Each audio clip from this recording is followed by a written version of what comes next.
You're gonna need one of these. That's the Space Shuttle Endeavour, and it was used in one of the greatest engineering fixes in history. We'll talk all about that on this episode of Crazy Engineering.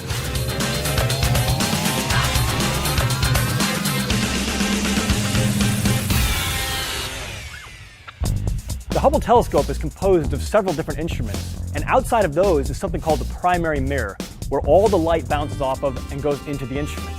That's where the flaw was. So the problem was something called a spherical aberration. What exactly does that mean? It means the primary mirror had the wrong shape.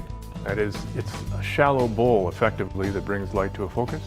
It's a little too shallow. It rendered the telescope fundamentally unfocusable. So it was a little bit out of tolerance on that primary mirror, and it was affecting all the instruments in the Hubble? All 5 scientific instruments on the Hubble depend on a sharp image. That's the whole point. So Hubble's sitting in the doctor's chair, and it has the eye chart in front of it, and instead of seeing the letter E, it sees the letter F. Worse, what it sees looks like a squashed spider. But it's way up in space, and you can't get it back here, so how do you fix it? Well, if you're born with eyeballs that don't quite work, you don't go and buy new eyeballs, you buy a pair of glasses, and that's the approach that we took. The wide field and planetary camera, known as WIFPIC, relied on light from the primary mirror. The light from that primary mirror all comes down to a focus inside our camera on a mirror that looks just like this. And this is now an opportunity for us to correct the curvature, the shape of the primary mirror right here. We simply put the same error in, reversed, and corrected. The Hubble telescope was designed from the outset to be serviced every 3 years by astronauts. Andrews, you can take it away. The camera is designed to be replaced in space. That's the one thing that was really just waiting for us to take advantage of. Looks like it's in there. Yeah, that's beautiful. Okay. So what was the outcome? At the Space Telescope Science Institute, way down in the basement, there were a bunch of us watching.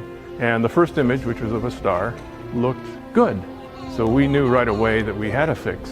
And everything that Hubble was supposed to do was now going to happen.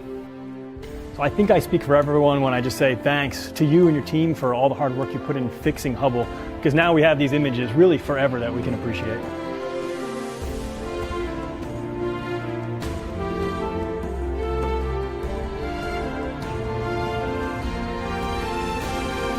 WIFPIC 2 went on to become the workhorse for the Hubble telescope, and it lasted for more than 15 years. Well, now you guys can check it out at the National Air and Space Museum in Washington, D.C., and we'll see all of you on another episode of Crazy Engineering.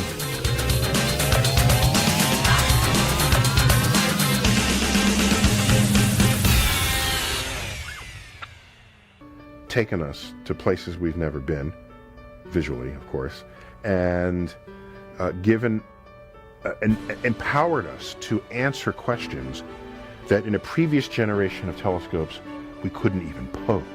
So I think what excites me is that it shows us the wonder of the universe, places we can't get to right now. From comets and asteroids to some of the most distant galaxies yet discovered. Hubble continues to revolutionize astronomy in our solar system and beyond. Hubble has changed the way we view our universe and ourselves. We're on a never-ending journey, and the Hubble Space Telescope